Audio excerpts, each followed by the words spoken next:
की यह वीडियो बहुत ही खास होने वाली है, क्योंकि इस वीडियो में आज हम रेखा गणित से संबंधित वह सभी चीज़ें जानेंगे कि जिसको जानने के लिए आप लोग अक्सर कंफ्यूजन में रहते हैं कि यह चीज़ कैसे हो सकती है।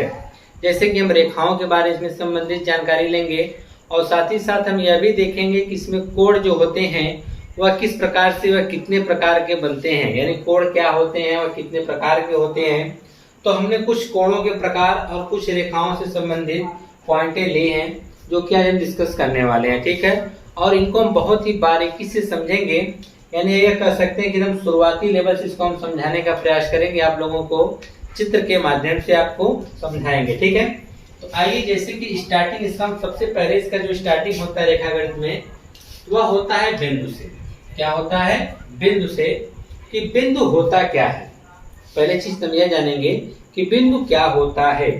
जैसे कोई एक समतल सतह दिख रही है आपको, ठीक है, इस पर आपने कोई एक निशान लगा दिया, ठीक है, इस प्रकार से। यह आपने क्या लगा दिया? एक निशान लगा दिया। तो इसी को हम क्या कहेंगे? यह बिंदु है, यानी पॉइंट। अब यह देखिए, बिंदु तो आपको क्लियर हो गई। तो बिंदु की ना तो कोई लंबाई होती है ना कोई चौड़ाई होती है, समझ रहे हैं ना। तो यह आप कह सकते हैं कोई एक समतल सतह है जिसके ऊपर हमने एक क्या लगा दिया? छोटा सा या पतला सा हमने क्या किया? निशान लगा दिया छोटा सा, ठीक है। तो उससे हम क्या बोलेंगे? बिंदु के नाम से जानते हैं, ठीक है। चाहे जिसका आप कुछ नाम रख सकते हैं, मान लीजिए हमने इसका नाम क्या रख दिया? ओ। तो यह हो गया बिंदु ओ। क्या हो गया? बिंदु ओ। तो यह आपने बिंदु के बारे में जान गए, ठीक है। अब बिंदु से हम और भी चीजें क्या जान सकते हैं? तो देखिए, बिंदु से आप अगर हम रेखाओं की बात करें तो जैसे कि रेखा खींचने की अगर बात करें तो बिंदु से आप अनंत रेखाएं खींच सकते हैं। क्या कर सकते हैं?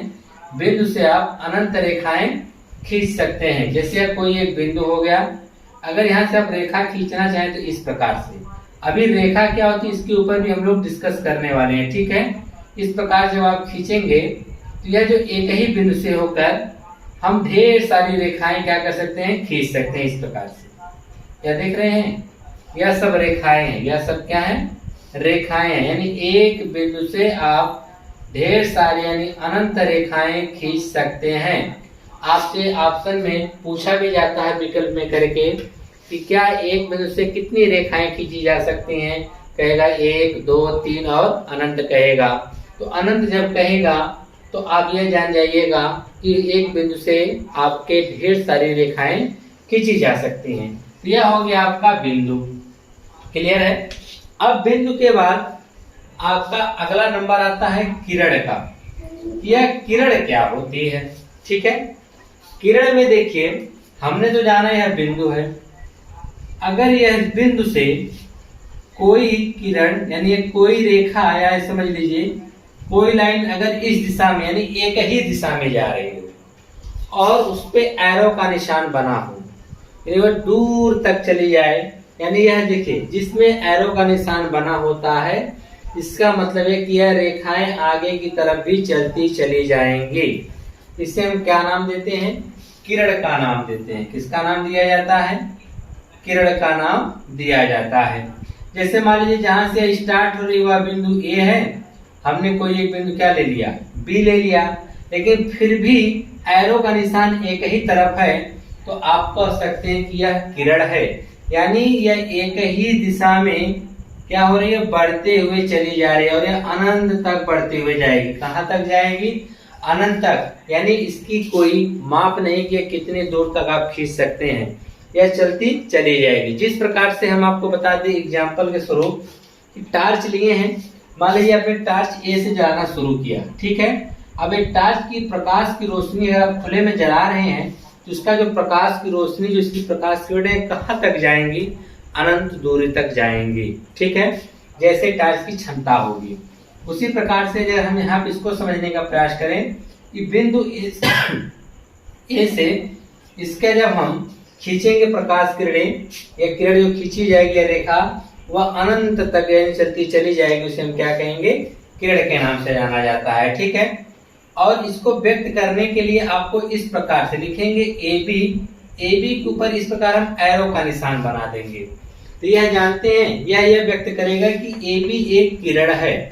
किरण का मतलब कि देखिए यह एरो का मतलब सिर्फ यह एरो एक ही दिशा में बढ़ रहा है, तो इसका मतलब यह हो जाएगा आपका ए बी, यह किरण हो जाएगी, यानी किरण को हम इस प्रकार से व्यक्त करते हैं। उसी प्रकार हम रेखा की बात करते हैं, तीसरा पॉइंट जो है, अब किरण को जैसे इस दिशा में जाएगी तो किरण होगा, अगर आपका यही किरण आप कुछ इस प्रकार से लिखें, जैसे दो बिंदु हैं, समझ रहे हैं ना, तो यह दोनों बिंदुओं से होकर अगर हम रेखा खींचे एक दोनों बिंदुओं से, ठीक है, या ए हो गई या बी, यह लाइन आपने खींच दिया, ठीक है, और यह दोनों तरफ बढ़ती हुई चली जा रही है। समझ में बात आ रही है कि नहीं? यानी यह इधर बी की भी तरफ बढ़ेगी और इधर यह ए की तरफ भी बढ़ती हुई चली जाएंगी। यह आपका यूं कर सकते हैं, देख रहे हैं कि नहीं? अगर जो रेखाएं दोनों तरफ बढ़ती हुई जाती हैं उन्हें हम रेखा कहते हैं। यानी जो लाइन आपने खींच रखा है, जो यहाँ पर यह आपने आकृति बना रखी है, यह जो डायग्राम बना हुआ है, यह किसको प्रदर्शित करता है? यह प्रदर्शित करता है रेखा को। यानी वह दोनों तरफ अगर बढ़ती हुई आपको तीर दिखाई दे दिए, यानी वह दो बिंदु, कम से कम दो बिंदु, समझ रहे हैं ना, दो बिंदु हमने लिया और इसके दोनों तरफ जो रेखाएं क्या हो, अनंत दूरी तक बढ़ती हुई चली जाती है, उसे हम क्या कहते हैं? रेखा कहते हैं। रेखा को व्यक्त करने के लिए आपको इस प्रकार लिखना पड़ेगा, ए बी या रेखा है ना, इसके ऊपर एरो को आप दोनों तरफ से दिखाना पड़ेगा। एरो को कैसे दिखाना पड़ेगा? दोनों तरफ दिखाना पड़ेगा। इसका मतलब कि ए की तरफ भी बढ़ेगा और बी की तरफ। जब रेखाएं दोनों तरफ बढ़ना शुरू हो जाएं, जब तो दोनों तरफ एरो का निशान हो तो उसे आप क्या कहेंगे? रेखा कहेंगे।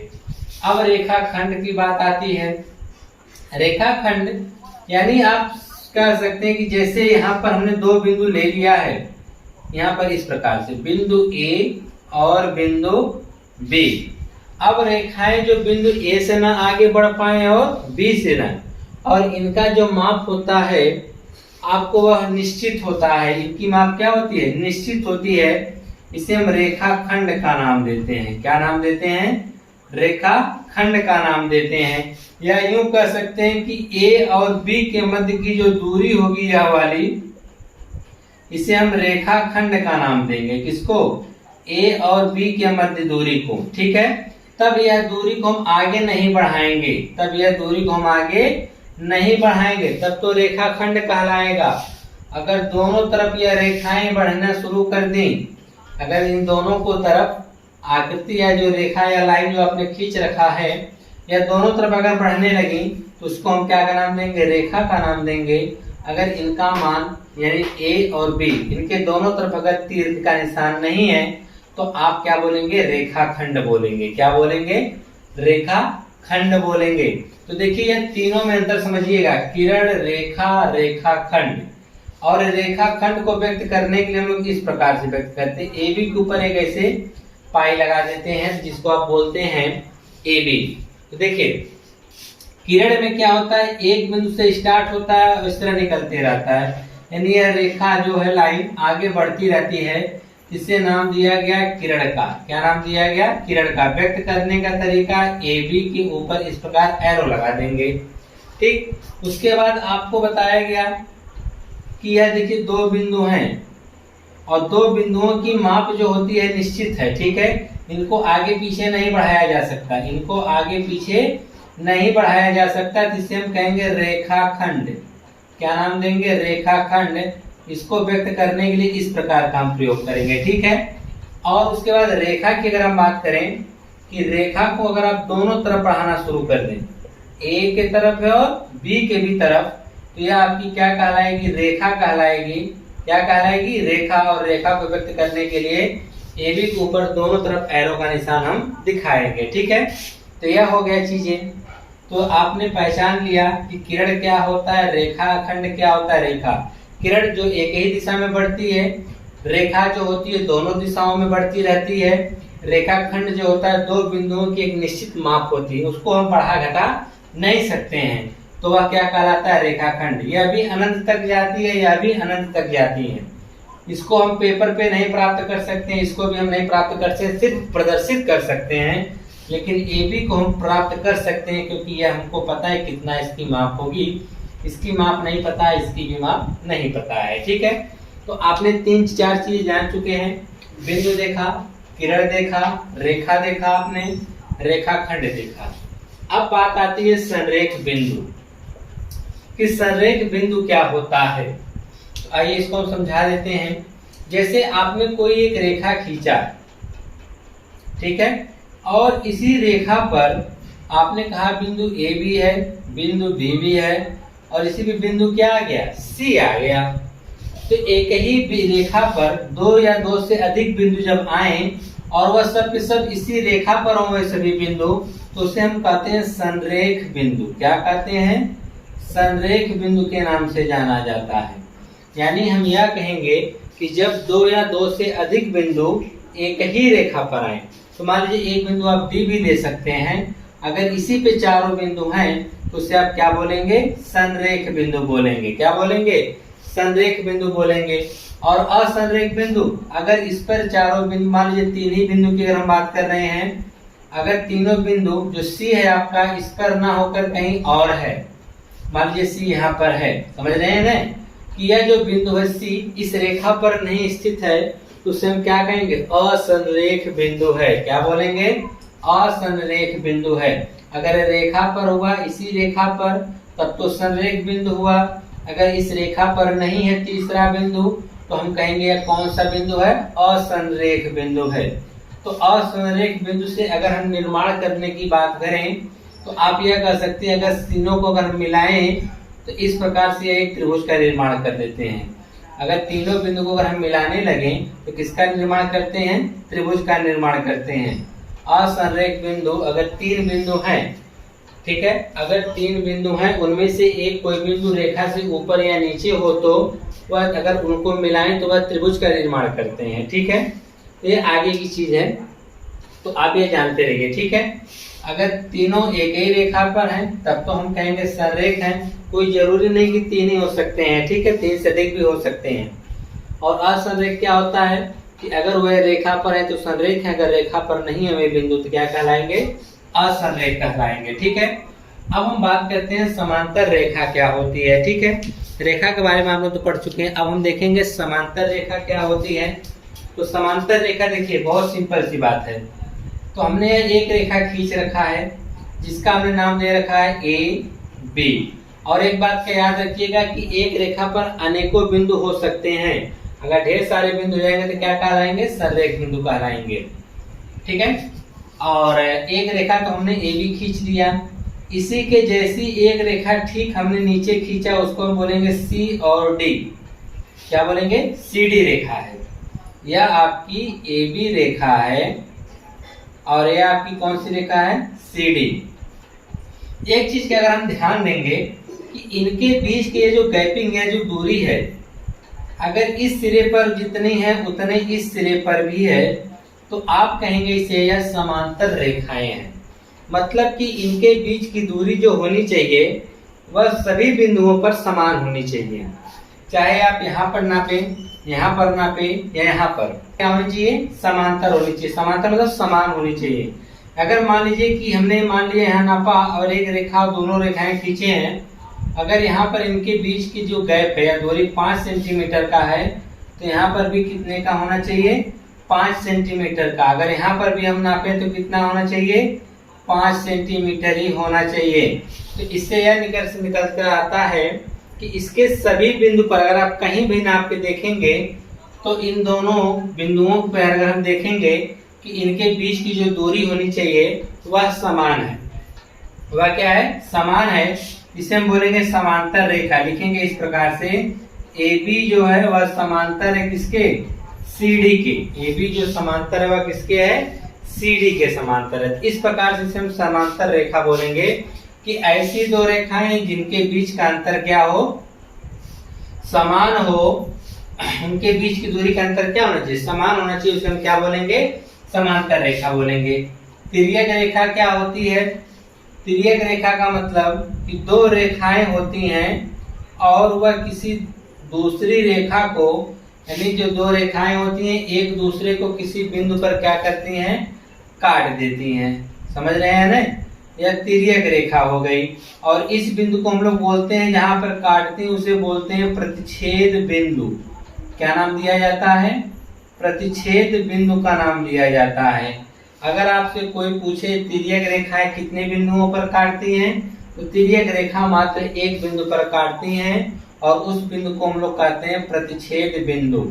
अगर इन रेखाओं का आप नाम रखना चाहें तो रख सकते हैं। ये AB रेखा है और एक कौन सी रेखा है? CD। और इनको कहां पर वह काट रही हैं? बिंदु O पर। तो इसको हम बोलते हैं तिर्यक रेखा की। जब दो रेखाएं एक दूसरे को काटती हैं तो जब उसे हम क्या बोलते हैं? तिर्यक रेखा। क्योंकि तिर्यक रेखा रहेंगी तो जाहिर सी बात है कहीं न कहीं एक दूसरे को काटेंगी, और जहां पे काटती है उसे हम क्या कहते हैं? प्रतिच्छेद बिंदु के नाम से जाना जाता है। ठीक है, तो यह सब तो अभी आपने रेखाओं के बारे में पढ़ा।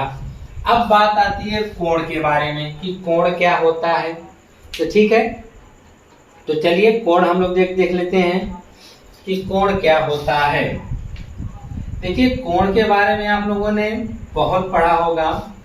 अब इसके बारे में हम जानेंगे, और इतने सारे कोण लिखे हुए हैं तो यह इसमें आप लोग यह देखेंगे, अगर प्राइमरी क्लास का बच्चा है तो उसके लिए हम लोग यही जानते हैं कि उसको 5 प्रकार का पढ़ाया जाता है। ठीक है, जैसे जैसे आप अपनी कक्षाओं से ऊपर बढ़ते जाते हैं वैसे वैसे नए नए कोण आपके सामने आते जाते रहते हैं। ठीक है, तो यहाँ पर हमने कुछ कोणों को नाम लिख रखे हैं और एक एक करके आपको हम बहुत ही स्टेप बाय स्टेप बहुत ही अच्छे तरीके से समझाएंगे चित्र के माध्यम से।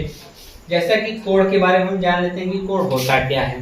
ठीक है, कोण देखिए क्या होता है, सीधी सी बात है। अगर दो रेखाएं एक ही बिंदु से चलना प्रारंभ करें अलग अलग दिशाओं में, या मान लीजिए बिंदु A है, ठीक है, यहाँ से दो रेखाएं भेज रहे हैं अलग अलग दिशाओं में। मान लीजिए पहली रेखा इस दिशा में जा रही है और दूसरी रेखा इस दिशा में जा रही है। ठीक है ना, और इस का नाम हम रख देते हैं, इसका नाम रख देते हैं B, इसका नाम क्या रख देते हैं? C। समझ में बात आ रही है कि नहीं? तो यह आपने एक कोण का निर्माण कर दिया। यह किसका निर्माण कर दिया? कोण का, जिसको हम व्यक्त करते हैं थीटा से इसको। ठीक है, तो आपने यहाँ पर एक कोण का निर्माण कर दिया है। तो कोण का जो निर्माण आपने किया है, तो कोण का अगर आपसे कोई पूछे परिभाषा क्या होती है, तो आप कहेंगे किसी एक ही बिंदु से, क्या बोलेंगे?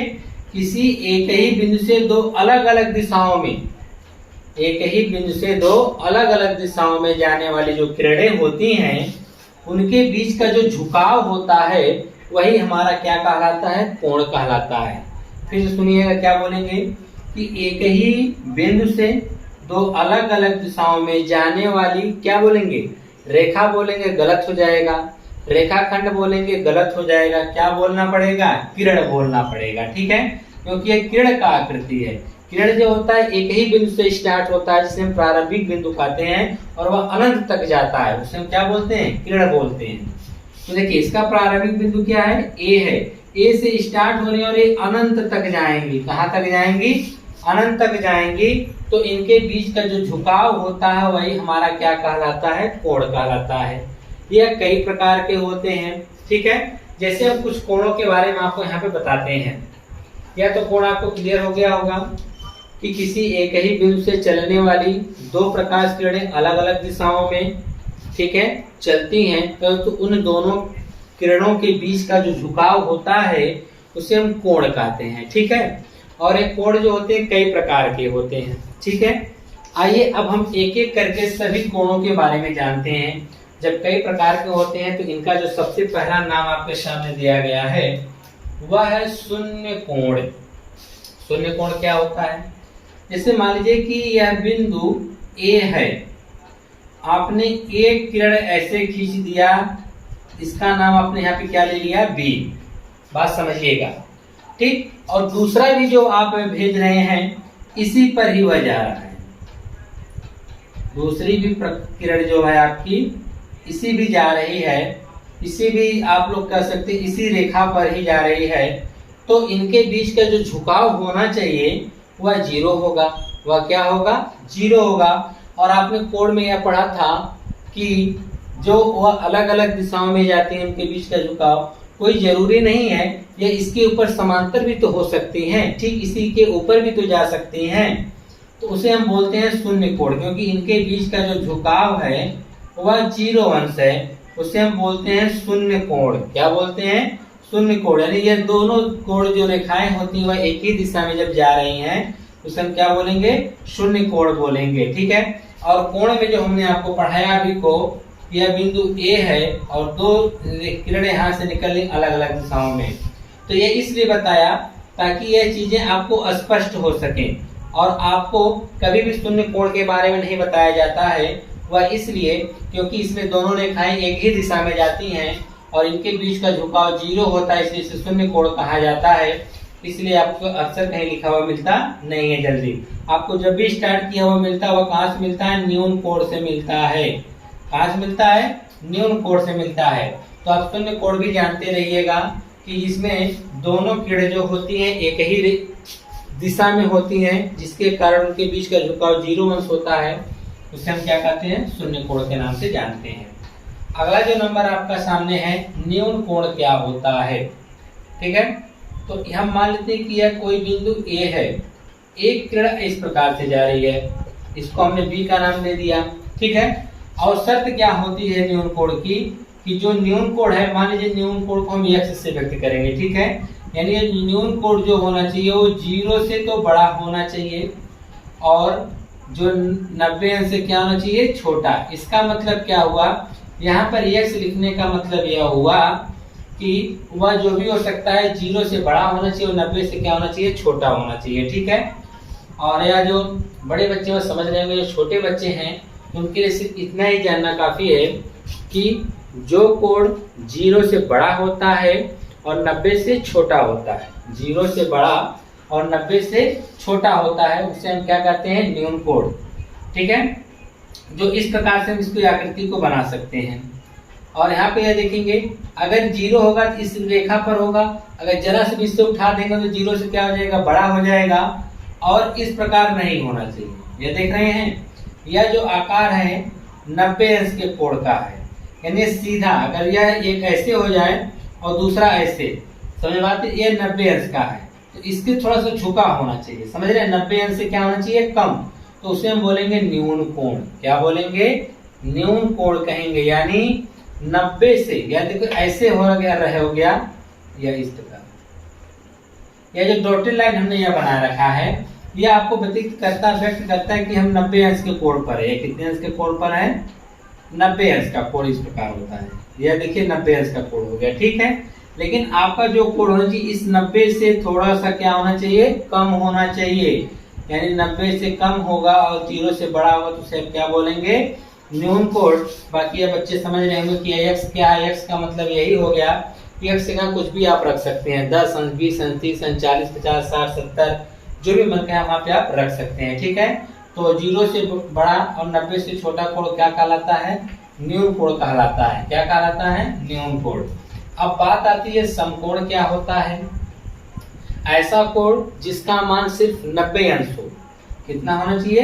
90 अंश, जो हमने इस प्रकार बना रखा था। अगर ऐसा कोण आपको दिख जाए कि जो ठीक ऊपर जाता हो और यह ठीक इस प्रकार क्षैतिज रेखा में जाता हो, तो उसे हम बोलते हैं, क्या कहते हैं? उसे हम बोलते हैं क्या?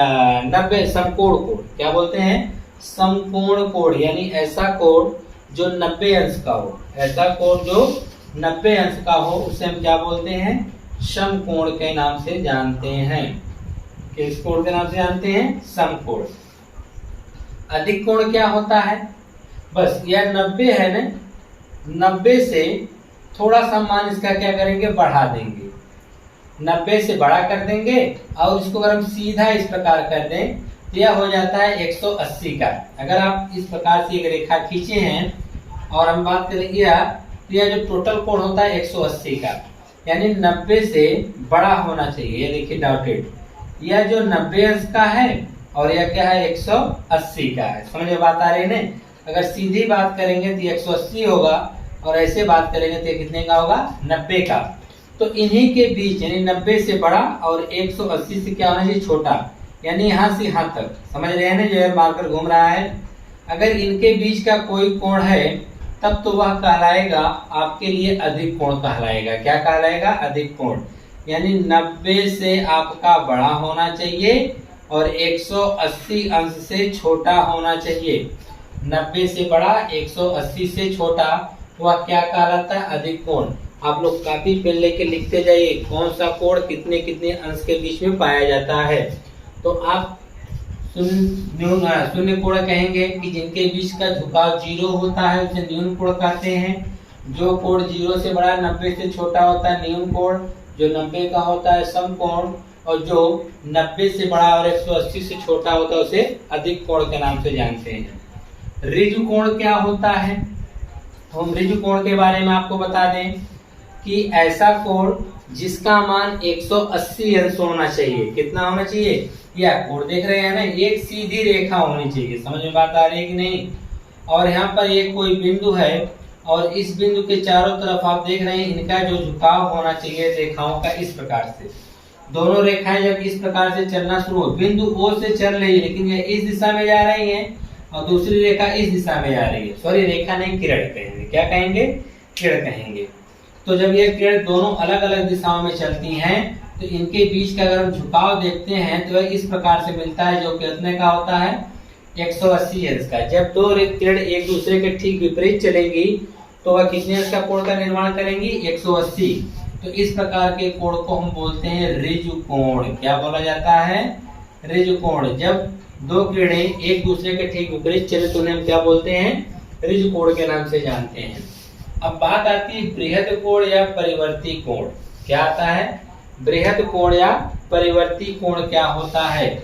हर एक कोण को आप लिख लीजिए और उसके सामने यह लिखते जाइए कि कौन सा कोण किस प्रकार से होता है, चित्र भी बनाते जाइए। ठीक है, तभी आप इतने सारे कोणों में आप डिफरेंट क्लियर कर पाएंगे कि कौन सा कोण क्या होता है।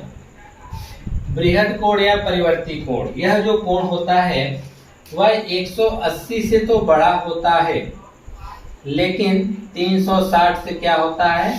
छोटा होता है, जिसे हम बृहद कोण या परिवर्ती कोण के नाम से जानते हैं। जैसे कि एक किरण यहाँ इस दिशा में जा रही है A, और दूसरी हमने जो इस दिशा में भेजा था इस प्रकार से, मान लीजिए हमने यहाँ पे B को भेजा था तो आपने कहा था कि यह कौन सा कोण है? बृहद कोण है। कौन सा कोण है? आपने सॉरी बृहद नहीं, ऋजु कोण बोला गया था। ठीक है, हमको पढ़ना है बृहद कोण। तो जैसे ही हम 180, यहाँ पर कितना था? यह टोटल कोण कितना था? 180। जैसे ही थोड़ा सा हम 180, यह देखिए 180 है ना, अगर जैसे ही हम थोड़ा सा 180 से बढ़ाएंगे यानी, ठीक है, और 180 से बड़ा होना चाहिए 360 से छोटा, यानी यहाँ से इसको घुमाते घुमाते घुमाते यहाँ तक लेके आएंगे, यानी ठीक ऋजु रेखा का उल्टा। परिवर्ती कोण या बृहद कोण का मतलब क्या होता है कि ऊपर से अगर आप बनाएं तो ऋजु कोण हो गया और उसके बाद जो बच रहा कोण यहाँ तक, यहाँ से यह जो टोटल कोण होता है, ठीक है, यह टोटल जो कोण होता है वह आपका क्या कहलाता है? बृहद कोण। लेकिन याद रहे 180 नहीं कहेंगे, 180 से ज्यादा होना चाहिए, 360 से क्या होना चाहिए? कम होना चाहिए, तब तो उसे हम क्या बोलेंगे? बृहद कोण या परिवर्ती कोण बोलेंगे। तो इसका चित्र आप इस प्रकार से बना सकते हैं। आप इस प्रकार से मान लीजिए बिंदु A से आप किरण किससे? O से चलती है कुछ इस प्रकार से, ठीक है, और यह जो कोण होना चाहिए वह 180 से ज्यादा होना चाहिए। कितने का होना चाहिए? 180 से ज्यादा, और 360 से क्या होना चाहिए? छोटा होना चाहिए। समझ में बात आ रही है कि नहीं? परिवर्ती कोण का मतलब यह होता है ऋजु रेखा का ठीक उल्टा कोण हम मान सकते हैं। ठीक है, और जैसे कि हमने आपको यह सिखा दिया कि आप बता दीजिए कि न्यून कोण का परिवर्ती कोण क्या होगा। जैसे यह न्यून कोण हमने 60 अंश का बना दिया है, ठीक है, तो न्यून कोण का परिवर्ती कोण के लिए देखिए यहाँ से यह अंदर ही अंदर 60 अंश का है, तब तो यह न्यून कोण कहलाया। क्या कहलाया? न्यून कोण। यह अंदर ही अंदर है, ठीक है, इस प्रकार से बिंदु वो है, तो इनके बीच का झुकाव है। तो आप इस प्रकार से अगर इसका बाहर से निकालेंगे झुकाव, तब तो यह कहलाएगा परिवर्ती कोण। क्या कहलाएगा? परिवर्ती कोण। और टोटल होता है एक चक्कर घूमने का 360, अगर 60 अंदर है तो यह कितने का होगा? 300 का होगा। कितने का होगा? 300 का होगा। परिवर्ती कोण का मतलब यह होता है इन सभी कोणों का उल्टा कर देना, बाहर से जो नापा जाता है। ठीक है, यहाँ तक तो आपने नापा था 180 आया था, अब 180 आया। इसके बाद अगर आप देखेंगे कि वह जो कोण होना चाहिए वह 180 से बड़ा और 360 से क्या होना चाहिए, छोटा होना चाहिए। उसे हम क्या बोलते हैं, बृहद या परिवर्ती कोण बोलते हैं। और अगर कोई किरण, अब हम देखेंगे संपूर्ण कोण क्या होता है, ठीक है। अगर कोई किरण बिंदु O से प्रारंभ होती है और यह A इस दिशा में जाती है, तब तो ये एक किरण हो गया। और दूसरी किरण जो आपकी है, समझिएगा, वह एक चक्कर ऐसे लगाते लगाते लगाते फिर यहीं पर आ गई और दोनों की दोनों एक ही रेखा पर हो गई। बात समझिएगा। तो उसे हम आपको इसको B कह सकते हैं। और दोनों को दोनों किरण एक ही दिशा में है, परंतु वह एक चक्कर पूरा क्या कर लिए, कंप्लीट कर लिया है। तो वह टोटल जो कोण बना कितने का बना, 360 का, जिसे हम संपूर्ण कोण कहते हैं। क्या कहते हैं, संपूर्ण कोण कहेंगे। कब, जब कोई भी प्रकाश किरण एक चक्कर, यानी यहाँ से क्या कहते हैं, यानी दोनों प्रकाश किरण इस प्रकार से निकालेंगे। अगर देखेंगे कि दोनों प्रकाश किरण एक ही दिशा में है, परंतु इसके बाहर से इस प्रकार से निकालेंगे जब, तो यह टोटल कोण कितने का बताएगा, 360 का। अगर ये पूरा एक चक्कर नहीं लगाएगा तब तो इनके बीच का जो कोण होगा वह 0 होगा। अगर एक चक्कर लगाएगा तो कितना हो जाएगा, 360 हो जाएगा, ठीक है। क्योंकि घड़ी की जो सुई होती है, एक चक्कर जब लगाती है तो वह जो है, आप देखेंगे चाहे मिनट की सुई हो या घंटे की, एक चक्कर लगाने पर वह 360 अंश का कोण को क्या करती है, तय करती है, ठीक है। तो यह हो गया संपूर्ण कोण, यानी आप कह सकते हैं वह संपूर्ण कोण बनाती है। कौन, घड़ी की सुई। एक मिनट में, मिनट वाली सुई जो होती है, एक मिनट में जब आप मिनट वाली सुई अगर आप देखेंगे तो 60 मिनट में एक चक्कर लगाती है ना, तो 60 मिनट में वह एक संपूर्ण कोण का क्या करती है, निर्माण कर देती है। तो आपने यहाँ तक तो जान गए। यहाँ तक देखिए, प्रारंभिक बच्चे यहाँ तक जानते हैं शून्य कोण को छोड़कर, ठीक है। अब इसके आगे देखो, ये जब जूनियर के बच्चे आते हैं उनके सामने आने लगता है पूरक कोण, संपूरक कोण, ठीक है, कि पूरक कोण क्या होता है और संपूरक कोण क्या होता है। तो आइए पूरक कोण और संपूरक कोण बताते हैं। यानी हम यह बात करेंगे कि यहाँ पर आप देख रहे हैं कई कोण बने हुए हैं, ठीक है। पहले हम आपको कोणों का नाम जरा बता देते हैं कि कोणों का नाम हम किस प्रकार से लिखते हैं। जैसे कि यहाँ से एक बिंदु O है और एक किरण यहाँ B है और एक किरण यहाँ पे क्या है, C है। तो इनका अगर हमको नाम लिखना हुआ तो क्या लिखेंगे, तो याद रखेंगे जिस बिंदु से किरणें चलती हैं वह हमेशा बीच में होना चाहिए। तो इसके लिखने के दो तरीके होते हैं, या तो आप CAB कहिए, यानी यह छोटा सा निशान आप कोण का लगाएंगे, लिखेंगे CAB, या इस प्रकार से BAC, देखिए कोण BAC। देखिए दोनों जो हैं इसी के नाम हैं। बस आपको यह चीज का ध्यान देना है कि जो इनका प्रारंभिक बिंदु होना चाहिए वह क्या होना चाहिए, बीच में होना चाहिए, ठीक है। बाकी यह जो है ऊपर नीचे आगे पीछे हो सकते हैं, लेकिन इनका जो प्रारंभिक बिंदु है वह बीच में होना चाहिए, ठीक है। तो यह कोणों के नाम हम इस प्रकार से लिखते हैं। पूरक कोण का मतलब यह होता है जो उसमें 2 या 2 से अधिक कोणों का योग 90 अंश हो जाए, और संपूरक में क्या होता है, 2 या 2 से अधिक कोणों का योग 180 अंश हो जाता है, उसे संपूरक कहते हैं। और पूरक में क्या होता है, 90 अंश होता है। पूरक में क्या होता है, 90 अंश होना चाहिए। पूरक का योग जो होना चाहिए वह कितने का होना चाहिए, 90 का। और संपूरक की अगर हम बात करें, संपूरक का योग जो होना चाहिए वह 180 होना चाहिए। कितना होना चाहिए, 180 होना चाहिए। पूरक का और संपूरक का योग कितना होना चाहिए, 100, पूरक का 90 और संपूरक का 180। कैसे, चित्र के माध्यम से आपको समझाते हैं।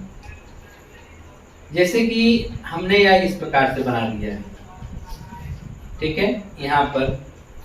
तो आप यह देखेंगे कि यह जो कोण है 60 अंश का है और यह कोण कितने का है, 30 का है। अगर इसके नाम लिखने की हम बात करें तो जरा आपको नाम लिखने का तरीका भी सिखा दें। यहाँ जो बिंदु स्टार्ट हो रहा है इस बिंदु का नाम हम रख देते हैं O, इस रेखा का नाम रख देते हैं A, इस रेखा का नाम रख देते हैं B और इस रेखा का नाम रख देते हैं C। तो अब नाम लिखना शुरू करिए। लिखेंगे कोण, इसका नाम लिखिए जो 60 वाला है। तो 60 देखिए किन दो किरणों के बीच बना है, एक तो OB वाले के बीच बना और एक OA वाले के बीच, यही ना। इन दोनों का नाम लिखेंगे, ऐसे लिखेंगे BOA बराबर कितना 60 लिखिए, या आपका मन कहे तो लिखिए कोण AOB बराबर कितना 60 हो गया। इसका नाम अगर आप लिखना चाहें तो COB, क्या लिखेंगे कोण COB बराबर 30, या कोण BOC लिखिए, BOC बराबर कितना 30 अंश। दोनों एक ही बात है, और दोनों को अगर आप जोड़ेंगे तो इसका योग जो होना चाहिए वो कितना आ रहा है 90। तो आप कह सकते हैं कि यह दोनों एक दूसरे के कैसे कोण हैं, पूरक कोण है। कैसे कोण है, पूरक, क्योंकि इन दोनों का योग कितना हो गया, क्या कर सकते हैं 90 हो गया। हमें बात आ रही है कि नहीं।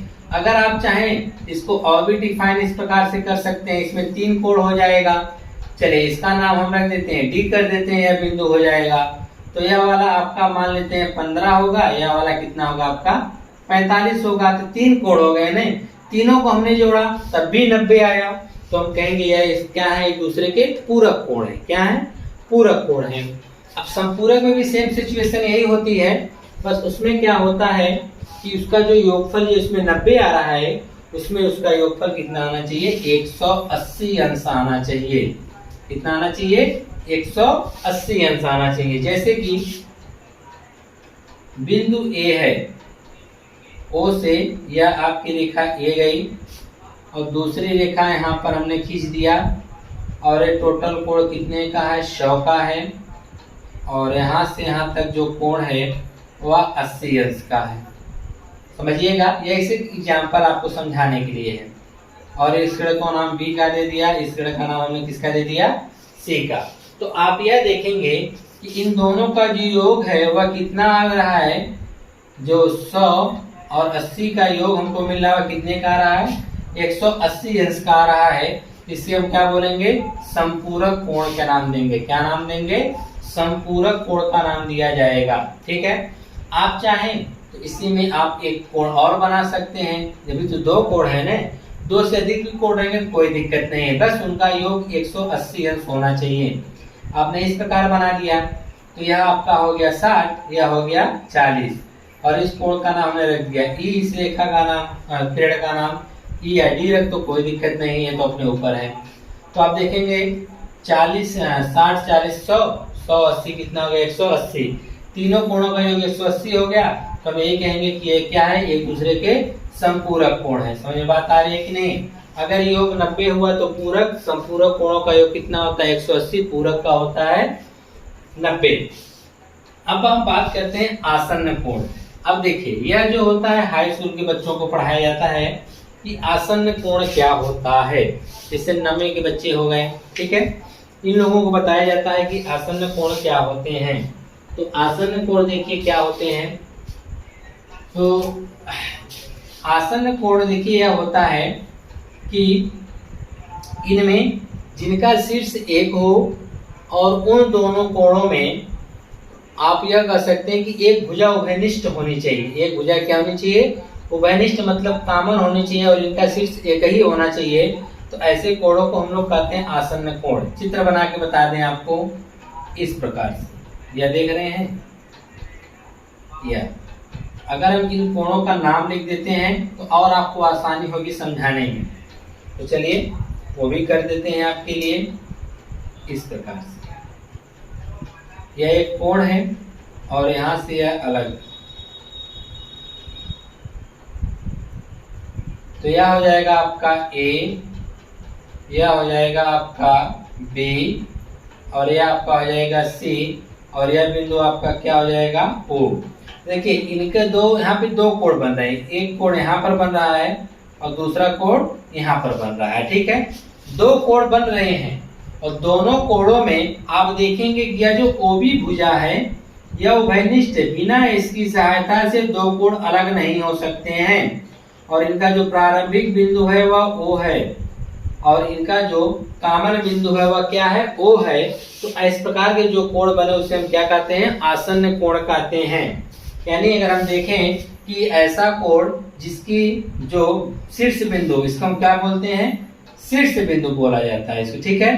इनका जो शीर्ष बिंदु एक ही हो और उन दोनों कोणों में एक भुजा क्या हो, उभयनिष्ठ हो यानी कॉमन हो, जो दोनों कोणों में पाई जाए, तो इस प्रकार के कोण को हम आसन्न कोण के नाम से जानते हैं। क्या जानते हैं, आसन्न कोण के नाम से जानते हैं। जैसे कि अगर इस कोण का हम नाम लिखना चाहें, नीचे वाले का लिखेंगे AOB, क्या लिखेंगे, कोण AOB। इस कोण का नाम लिखना चाहे लिखेंगे COB, क्या लिखें, कोण COB। देखिए OB OB दोनों में मिल रहा है, OB OB क्या मिल रहा है, दोनों में मिल रहा है, जिससे आप यह कर सकते हैं कि यह जो OB रेखा है दोनों में क्या है, कॉमन है। तो जिसकी वजह से आप कह सकते हैं कि ऐसा कोण जिसका शीर्ष बिंदु एक ही हो और उनमें जो दोनों रेखाओं, जो दोनों कोण में अगर कोई रेखा कॉमन मिल रही है तो वह कौन सा कोण कहलाएगी, आसन्न कोण कहलाएगी। क्या सा कोण कहलाएगी, आसन्न कोण कहलाएंगे, ठीक है। अब कहा है कोणों का रैखिक युग्म। यह बहुत बेहतरीन है कि कोणों का रैखिक युग्म क्या होता है। देखिए यह जो आपने आसन्न कोण पढ़ा, ठीक है, और अगर इन आसन्न कोणों का योग, इन आसन्न कोणों का योग अगर 180 अंश हो जाता है तो हम बोलते हैं कि कोणों का रैखिक युग्म। रैखिक युग्म मतलब एक सीधी सी रेखा होती है, ठीक है, रेखाओं का युग्म है सीधी रेखा। दो रेखाएं यहाँ से हो जाएंगी ना, दो किरणें, एक किरण इस दिशा में, एक किरण इस दिशा में, इसका नाम A, इसका नाम B, इसका नाम C, ठीक है। यहाँ पर भी आप देखेंगे कि इनका देखिए एक ही बिंदु है, दो कोण बन रहे हैं ना, एक कोण यह बन रहा है, दूसरा कोण यह बन रहा है, ठीक है। आसन्न कोण में अंतर और आसन्न कोण और कोणों का रैखिक युग्म में अंतर बता रहे हैं आपको। तो अगर देखेंगे, आप कहेंगे सर इसे हम आसन्न कोण कह सकते हैं, जी कह सकते हैं, लेकिन यह होता है कोणों का रैखिक युग्म। अगर आसन्न कोणों का योग 180 अंश हो गया तब वो क्या कहलाएंगे, कोणों का रैखिक युग्म कहलाएगा। क्या कहलाएगा, कोणों का रैखिक युग्म। सीधी सी बात है कि यह एक सीधी रेखा है और अगर यहाँ पर हम बात करें यह कितने का हो सकता है, मान लीजिए 85 का होगा, कितने का होगा, 85 का होगा, तो यह कितने का हो जाएगा, 95 का हो जाएगा, ठीक है। तो दोनों को अगर आप जोड़ देंगे तो यह कितना हो जाएगा, 180 हो जाएगा। कितना होगा, 180 हो जाएगा। तो जिस हम कह सकते हैं ऐसे आसन्न कोण जिनका योग जो होता है, उनके कोणों के अगर 180 अंश होता है तो हम कहते हैं कोणों का रैखिक युग्म। क्या कहते हैं, कोणों का रैखिक युग्म कहा जाता है, ठीक है। वैसे अक्सर आप लोग आसन्न कोण के ऊपर विशेष ध्यान देते हैं और एक कोणों का रैखिक युग्म बहुत ही कम पूछा जाता है आपसे कभी भी। अब हम बात करते हैं शीर्षाभिमुख कोण क्या होता है, बहिष्ठ कोण क्या होता है। यह सब क्लास 9th वगैरह में आपको देखने को मिलेगा। तो शीर्षाभिमुख कोण क्या होता है, जब दो तिर्यक रेखाएं एक दूसरे को काटती हैं, यह एक रेखा जा रही है और दूसरी रेखा यह जा रही है, ठीक है, और यह दोनों जहां पे काटते हैं उसको हम प्रतिच्छेद बिंदु कहते हैं। हमने पहले ही आपको बता दिया है तिर्यक रेखा में, ठीक, दो रेखाएं अब एक दूसरे को काट दें।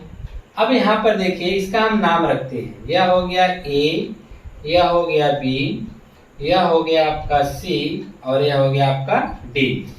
तो आप यहाँ शीर्षाभिमुख कोण देखेंगे तो इस कोण के यहाँ जो कोण बन रहा है, इस कोण का शीर्ष तो देखिए इस प्रकार से बिंदु O है ना, और हम यह देखेंगे इसी का ठीक अपोजिट, इसी का ठीक अपोजिट तो यह आ रहा है ना, DOB, यही ना आ रहा है शीर्षाभिमुख। तो इसका जो शीर्षाभिमुख कोण होगा यह वाला होगा, और इसका देखेंगे AOD, इसका ठीक उल्टा कौन है, COB। तो यह देखिए जो कोण बनेगा इसका शीर्षाभिमुख कोण बनेगा।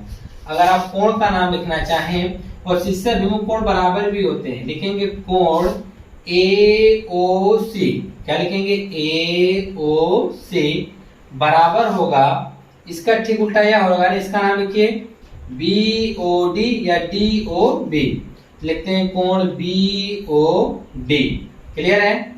और यह दोनों एक दूसरे के क्या ऐसे कोण है, शीर्षाभिमुख कोण है, यानी AOC का जो शीर्षाभिमुख कोण होगा वह ठीक इसी का उल्टा BOD या DOB कह लीजिए, ठीक है। और दूसरा अगर आप देखेंगे AOD, इसका जस्ट उल्टा क्या होगा, COB, यानी कोण AOD का जो उल्टा होगा वह होगा COB। AOD का जो उल्टा होगा वह क्या होगा, कोण COB। इसका शीर्षक विमुख कोण यह होगा और इसका शीर्षक विमुख कोण यह होगा। तो आप समझ चुके होंगे कि शीर्षक विमुख कोण क्या होते हैं और शीर्षक विमुख कोण बराबर होते हैं। अगर यहाँ पर 60 का है तो यह भी कितने का होगा, 60 का। अगर यहाँ पर हमने दे दिया 75 का, पूछे यह कितने का होगा, तो आप आंख बंद करके कह सकते हैं यह भी 75 का होगा, क्योंकि शीर्षक विमुख कोण क्या होते हैं, बराबर होते हैं। इतना क्लियर हो गया। अब हम बात करते हैं बहिष्कोण क्या होता है। तो बहिष्कोण देखिए क्या होता है, शीर्षक विमुख कोण समझ चुके हैं तो अब बहिष्कोण समझ लीजिए। बहिष्कोण जो होता है, जो आप त्रिभुज बनाते हैं इस प्रकार से, यह आपने त्रिभुज को बना लिया है। त्रिभुज का नाम रख दीजिए ABC, और इसमें कोई एक रेखा को हमने बढ़ा दिया आगे की तरफ इस प्रकार से, और यहाँ पर आपका बन गया D। तो इस त्रिभुज के बाहर जाकर जो कोण बन रहा है उसे हम बहिष्कोण के नाम से जानते हैं। किस कोण के नाम जानते हैं, बहिष्कोण के नाम से जाना जाता है। कौन, जब हम किसी त्रिभुज में कोण बनाते हैं और वह इसमें से एक रेखा जो होती है वो बाहर की तरफ निकल जाती है और वो बाहर जाकर कोण बनाती है त्रिभुज के साथ, यानी कोई किरण किसी त्रिभुज के साथ अगर बाहर जाके कोण बनाती है तो उसे हम क्या बोलते हैं, बहिष्कोण के नाम से जाना जाता है। अगर इस कोण का नाम लिखना हो, लिखेंगे कोण CBD। यह कौन सा कोण है, यह बहिष्कोण कहलाएगी। क्या कहलाएगी, बहिष्कोण कहलाएगी। अगर हम बात करें बहिष्कोण का मान हम किस प्रकार से निकालेंगे, तो जो कोण C होगा और जो कोण A होगा, इनका जो योगफल होगा इस बहिष्कोण के बराबर होगा। याद रखिएगा, यानी जो बहिष्कोण होगा वह कोण C प्लस कोण D के योगफल के क्या होगा, बराबर होगा। जो यह दोनों का योगफल होगा इस बहिष्कोण के क्या होगा, बराबर होगा ये, ठीक है। यह हो गया बहिष्कोण के बारे में। अब बात करते हैं संगत कोण, एकांतर अंतः कोण, एकांतर बाह्य कोण, तिर्यक रेखा के एक ही ओर बना कोण। यह सब जो है आपको देखिए एक ही चित्र के माध्यम से समझाना पड़ेगा कि क्या क्या होते हैं। तो इसमें क्या होती है कि जब दो समांतर रेखाएं होती हैं, इनमें कोई एक तिर्यक रेखा के इसको काटती है तब जाकर यह कोण बनते हैं। जैसे एक समांतर रेखा यह जा रही है AB, ठीक, दूसरी समांतर रेखा यहां से यह जा रही है CD, यह हो गया CD, और इनको कोई एक तिर्यक रेखा क्या कर रही है, काट दे रही है। और इस तिर्यक रेखा का नाम हम रख देते हैं M और N। तिर्यक रेखा का नाम क्या रख दिया गया, M और N। और ये जिस बिंदु पर काटते हैं उस बिंदु का भी नाम रख देते हैं, एक का नाम रख देते हैं O और एक का नाम क्या रख देते हैं, P। तो टोटल अगर आप देखेंगे तो इसमें 8 कोण बने होंगे। कितने कोण बने हैं, 8 कोण। जैसे कि हम मान लेते हैं कि यह पहला कोण बना है, यह आपका दूसरा कोण बना है, अलग से मानते हैं, ठीक है। यह आपका पहला कोण बना यहाँ से यहाँ तक। अब चाहे तो आप कोण का नाम भी लिख सकते हैं, एक दो हम इसलिए लिख रहे हैं ताकि आसानी हो समझाने में। यह देखिए आपका पहला कोण, दूसरा, तीसरा, चौथा, पांचवा, छठा, सातवां और आठवां। टोटल 8 कोण बने हैं इस प्रकार की आकृति से, ठीक है। तो हम इसमें संगत कोण के बारे में जानेंगे क्या होता है। संगत कोण का मतलब जो ठीक एक जैसा दिखता हो, ठीक है। जो आपको AB रेखा पर जैसा कोण बना है वैसा ही कोण ढूंढना है CD रेखा पर, तो उसे हम क्या कहते हैं, संगत कोण कहेंगे। जैसे कि हम आपसे कह दें कि कोण 1 का संगत कोण देखिए कौन होगा, इसके जैसा ही ठीक जैसे रेखा के ऊपर बना है रेखा के बाईं तरफ, वैसे यह भी देखेंगे रेखा के ऊपर रेखा के बाईं तरफ, यानी कोण 1 का संगत कोण क्या होगा, 5 होगा। आप लिख सकते हैं कोण 1 का जो है संगत कोण कौन सा है, कोण 5 है। कोण 2 का संगत कोण आप देखिए रेखा के उस तरफ ऊपर ही, तो 2 का संगत कोण 6 दिख रहा है, देख रहे हैं कि नहीं। तो आप लिख सकते हैं कोण 2 का जो संगत कोण मिला हुआ क्या मिला, 6 मिला। 4 की अगर हम बात करें तो 4 का संगत कोण कौन मिलेगा, 4 का संगत कोण यह है कोण 8, कोण 4 का संगत कोण 8। 3 का अगर आप देखेंगे तो 3 का संगत कोण देखिए कौन है, कोण 7 है।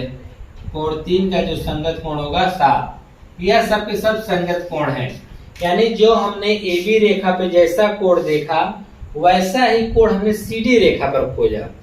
तो एक है तो एक के जैसा 5 दिखाना है, तो एक का संगत क्या होगा 5, 2 के जैसा 6 दिखा 2 का 6 होगा, 4 के जैसा 8 दिखा तो 4 का 8 होगा, 3 के जैसा 7 दिखा तो 3 का क्या होगा 7 होगा।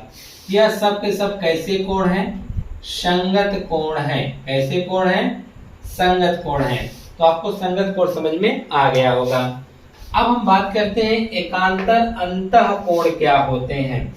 एकांतर अंतः कोण क्या होते हैं इसको समझ लीजिए आप लोग, ठीक है।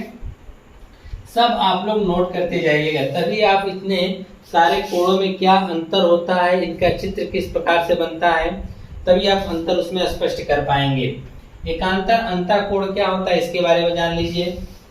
तो देखिए अंतः कोण का मतलब हम अंदर की बात करेंगे, दो रेखाओं के जो अंदर होंगे उनकी, यानी दो रेखाएं है ना AB और CD, इनके अंदर जो बने कोण कौन कौन से हैं, 4, 3, 5, 6, यह अंतः कोण है। लेकिन एकांतर नहीं, सिर्फ अंतः कोण है। और 1, 2, 8, 7 यह जो है बाह्य कोण है। कैसे कोण है, जो बाहर बाहर है उनको बाह्य कोण बोलेंगे, जो अंदर अंदर है उनको हम क्या बोलेंगे, एकांतर कोण बोलेंगे, ठीक है। एकांतर अंतः कोण, जैसे एक तो हम रेखा के इस पार लेंगे, दूसरा का रेखा के उस पार। जैसे यहाँ पर 4 है तो 4 का क्या होगा 7 होगा, ठीक है ना। 4 का क्या होगा 7, 3 का क्या होगा 5, एकांतर कोण। 4 का 6, 3 का 5, यह एकांतर अंतः कोण हो गए। अगर वह की बात करें जो बाहर बाहर है, एक ठो रेखा के इस तरफ एक ठो रेखा के उस तरफ, तो 1 का 7 होगा 2 का 8 होगा, 1 का 7 होगा 2 का 8 होगा। कैसे, हमने एक रेखा के इस पार का लिया है और दूसरा का वाला रेखा के उस पार, और वही बाह्य बोला है तो बाहर से लेंगे यह होगा, ठीक है। अगर हम देखेंगे तो दोनों कोण देखिए यही बना हुआ है, देख रहे हैं कि नहीं। तो यह दोनों जो कोण होते हैं एक दूसरे के क्या होते हैं, बराबर होते हैं। एक जो होगा वह 7 के बराबर होगा। सर एक हम अंतः के बारे में देख रहे हैं, तो अंतः का देख लें।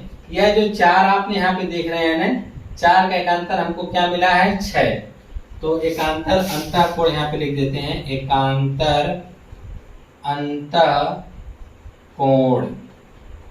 एकांतर अंतः कोण जो होते हैं वह 4 का क्या मिला है 6 मिला है, ठीक। 3 का क्या मिलेगा 5 मिलेगा, 3 का क्या मिलेगा 5, बस यही हो गया है एकांतर अंतः कोण हो गए। अगर बाह्य की बात करें तो कोण 1 का बाह्य कोण क्या होगा, कोण 7 होगा, और 2 का क्या होगा कोण 8 होगा, 2 का क्या होगा 8 होगा। यह एकांतर बाह्य कोण है और यह एकांतर अंतः कोण है, ठीक है। एकांतर, और इसे आप बाह्य कोण या अंतः कोण नहीं कहकर सीधे एकांतर कोण भी कह सकते हैं। तो यह बाहर है तो इसका हम बाहर से देखेंगे, यह अंदर है तो अंदर से देखेंगे, ठीक है। 1 का 7 होगा, 2 का 8 होगा, समझ में आ रही है। 3 का क्या होगा 5 होगा, और 4 का क्या होगा 6 होगा। तो यह एकांतर अंतः है बाह्य कोण, इसे अलग अलग नाम से जाना जाता है, या इसे आप एक ही एकांतर कोण कहेंगे। तो लेकिन एक चीज का ध्यान देंगे, बाहर का बाहर से हम देखेंगे, अंदर का अंदर से। यह नहीं कि 1 का आप 6 लिखे और 2 का आप 5 लिखे, गलत हो जाएगा, ठीक है। अगर आप यहाँ 1 देख रहे हैं तो इसका एकांतर क्या होगा 7 होगा, 2 का क्या होगा 8 होगा। और सबसे लास्ट वाला रह गया है, सॉरी मिट गया पूरा, इसको बना देते हैं फिर से इस प्रकार से, या ऐसे था, ठीक है। और यहाँ पर आपका A लिखा हुआ था, और साथ ही साथ इसमें जो कोण बने हुए थे 1 था, यहाँ पे क्या था 4 था। तो तिर्यक रेखा के एक ही ओर बना कोण, तो तिर्यक रेखा यह हो गई, तिर्यक रेखा के एक ही ओर बना अंतः कोण रहेगा। यहाँ पर क्या रहेगा अंतः कोण, सबसे लास्ट कोण देखिएगा। तो तिर्यक रेखा यह हो गई, तिर्यक रेखा के एक ही ओर कौन कौन से कोण बने हैं 3 और 6, इधर कौन सी तिर्यक रेखा के एक ही ओर बने कोण हैं 4 और 5। तो आप लिखेंगे बराबर नहीं होते हैं, याद रखिएगा ये बराबर नहीं होते हैं।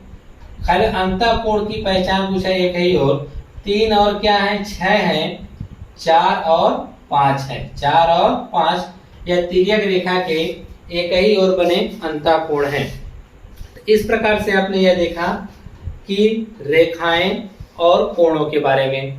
कोशिश रहेगी अगली वीडियो में हम आपको त्रिभुज, आयत, वर्ग, चतुर्भुज, समचतुर्भुज इस प्रकार की जो आकृतियां होती हैं उनके बारे में एक एक करके आपको स्पष्ट जानकारी दे पाए। ठीक है, वीडियो कैसा लगा आप लोग कमेंट करके जरूर बताइएगा, और अधिक से अधिक बच्चों के पास शेयर करिएगा, छोटे बच्चे हों या बड़े बच्चे हों, ताकि वो लोग इन सब चीज़ों को वह जान सके। छोटे बच्चे जो होते हैं उनके लिए यह तो काफ़ी है, रेखाओं के बारे में, कोणों के बारे में उनको जहाँ तक जान पढ़ाया जाता है प्राइमरी तक जो है उनको 5 प्रकार के कोण पढ़ाए जाते हैं, बृहद कोण यानी परिवर्ती कोण तक, और जब उससे थोड़ा सा ऊपर जब बच्चे आते हैं तो उन्हें पूरा संपूरक कोण पढ़ा दिया जाता है, और जब उससे ऊपरी क्लास में आते हैं बच्चे तो उनको इन सभी कोणों के बारे में बताया जाता है। ठीक है, यह सभी के लिए है, तो सभी के पास आप शेयर करिएगा ताकि बच्चे जो हैं अधिक से अधिक जानकारी रख पाए। ठीक है, मिलते हैं नेक्स्ट वीडियो में।